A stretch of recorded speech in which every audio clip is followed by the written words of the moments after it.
La philosophie que nous avons aujourd'hui est de produire des vins qui seront commercialisables et buvables assez rapidement. L'objectif étant que le client, ou le consommateur bien sûr, puisse se faire plaisir assez rapidement, tout en dégustant nos vins.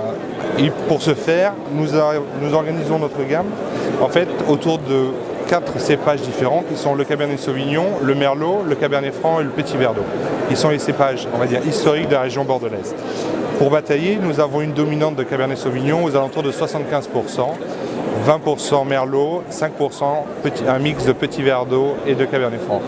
En dégustation, le millésime 2008 qu'on sert aujourd'hui est un vin qui est souple, profond, avec des tanins fondus, des arômes de fruits rouges, de fruits confits, qui est aujourd'hui, en termes de dégustation, un vin qui sera prêt à boire d'ici 2 à 3 ans. Après, que dire d'autre? Nous sommes ravis déjà d'être ici parce que ça nous permet de voir un panel de consommateurs que nous n'avons pas forcément l'occasion de voir régulièrement, puisque les propriétés ne vendent pas en direct sur la place de Bordeaux via des cavistes ou ainsi de suite. Nous passons par une maison de négoce ou des maisons de négoce. Aujourd'hui, nous avons une bonne représentation de ce qu'est la consommation et des consommateurs de vins de Bordeaux.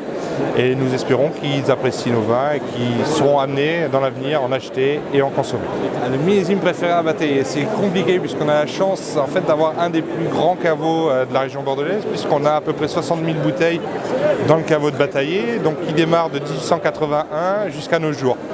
Quelques millésimes sont manquants à cause des guerres, la Première Guerre mondiale et de la Seconde Guerre mondiale, mais une chose assez drôle, c'est il y a 3 ans, pour l'arrivée de notre collaborateur Frédéric Odino, on a fait une verticale de batailler entre 1881 et 1937 en goûtant 3 millésimes par dizaine. Et c'est vrai que le 1881 m'a laissé un souvenir vraiment impérissable puisque c'est une bouteille qui avait déjà 130 ans et on se dit comment 130 ans après le vin peut-il être. Et en fait c'est toujours du vin, il y a toujours du fruit, toujours des arômes, toujours des tanins, certes plus légers que si on ouvre une bouteille d'un millésime récent aujourd'hui, mais c'est un vin qui est toujours bon à boire. Et puis après, pour des millésimes plus récents, on va dire que, si on peut dire plus récent, le 1961 est très agréable encore aujourd'hui, le 82, le 89, 90, 96, et pour des millésimes beaucoup plus récents, moi j'aime bien le 2003, le 2004.